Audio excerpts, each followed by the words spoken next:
I learned from my mother how to roast seaweed over the gas stove. Then I dipped the rice ball in soy sauce and fed it to my little brother. Even though our house was messy, it was always filled with laughter and joy. Until one day my father came home. He brought with him a beautiful stepmother. At first we were very happy, because someone was finally there to take care of us. The messy house became neat and clean. The stepmother also looked after our daily lives. She even gently wiped my hair dry. When my brother spilled food at the table, she gently warned him at first. But then her face turned serious.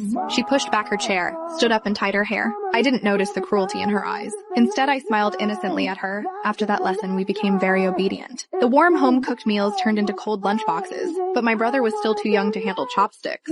I quickly stood up and apologized, saying I would teach him well. But Annie put down the phone and tied her hair again. From that day on, I became quiet and lifeless.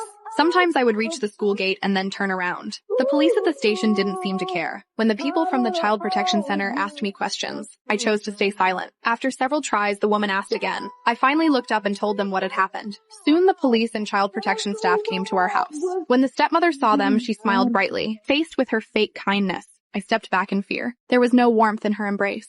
Seeing how kind Annie looked, they thought I was just imagining things. After they left, she immediately showed her true face. My brother ate plain rice leftovers. While I knelt by the door with my hands raised, my father was tired of us too, but they had to put up with us, because all the property was under our names. The next day I went to my teacher for help, but when she saw the marks on my neck, she said nothing. Then my brother suggested we find a social worker yesterday, because that was our only hope. Tony quietly walked with us across the bridge. He was already tired inside, but since we were just kids, he stayed polite. A simple wave from him made me flinch, and somehow he realized something was wrong. At lunch, my brother kept staring at the burger. After asking, he learned it was our first time seeing one, so Tony patiently showed him how to open it. But when crumbs fell on the table, my brother panicked and screamed, as if punishment would come the next second. Even though Tony didn't understand why, he kindly cut the burger into small pieces, and that small act of kindness, it made me feel hope again, after spending a whole day with us. Tony planned to take us home. My brother saw the doll in the car, but I told him it belonged to Tony, so he leaned back in disappointment. Tony was applying for a job in Seoul, but we went to find him again. We brought a picture of our mother, hoping he could help us find her. Following Tony around made him feel helpless.